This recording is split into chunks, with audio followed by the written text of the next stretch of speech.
Cracker Barrel becomes latest company to flee Portland amid rising crime, retail theft.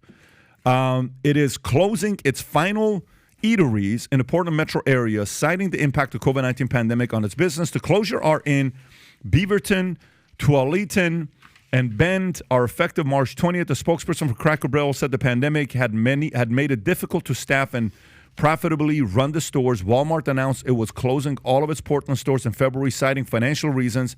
The CEO of Walmart had previously warned that stores would close if retail crime didn't subside.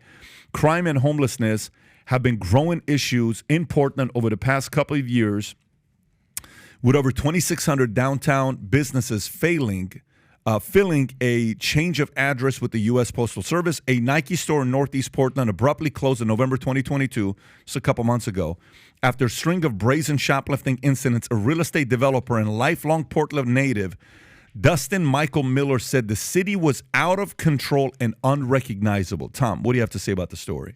You wanted to defund the police. You wanted to say that people are just acting out because of decades of discrimination. You got it. And this is the unintended consequences. And so why don't we just substitute retail theft for excessive gun control? And that is exactly what is happening in Oregon.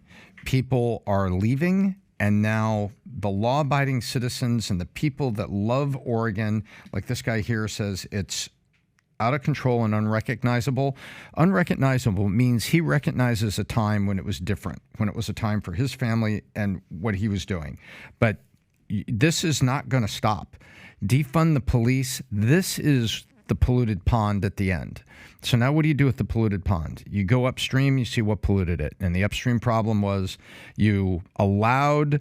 What was the name of that little... They gave a name to the, Rob, the downtown area. They called it the something. The Chaz thing? Yeah, when or something. The people took over the... Yeah, downtown Portland. Anyway, I want to say Chaz. Chaz. I think it's called. Yeah, they called it something, which was the... It's like an occupation of that, like a couple streets. Yeah, exactly. They called it. This is our area. No cops will be allowed here, and this is what's going on here, and Occupy Portland. Yeah.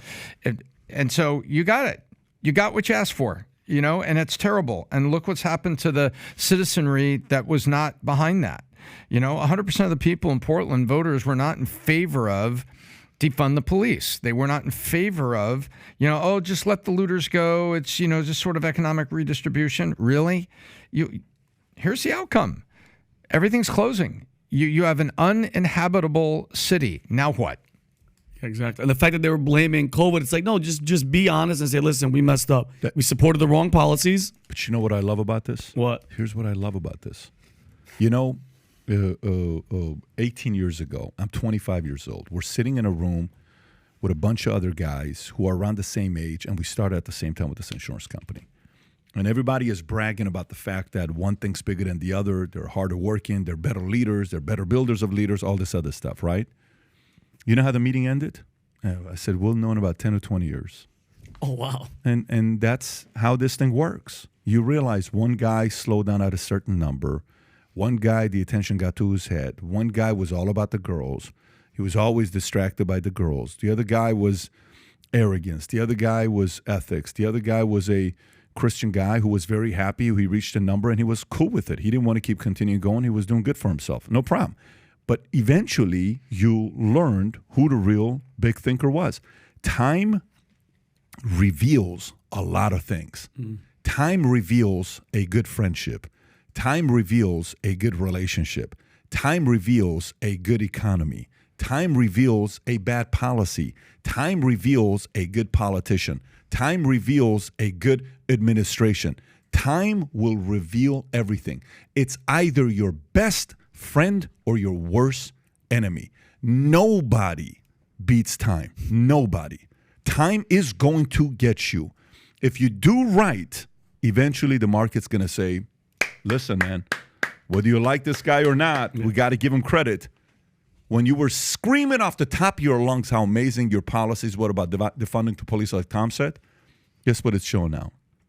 Not a good idea. Not a good idea. We're leaving you. When you were screaming about the fact that, hey, let's put double mask and all this stuff in the state of California, and do you remember when it was text people who are not wearing a mask or they're out there not respecting the non-essential text, and we'll give you $200 if you can tell people who are out there and snitching on them. That's Mayor Garcetti when they had the texting concept. Yeah. Guess what?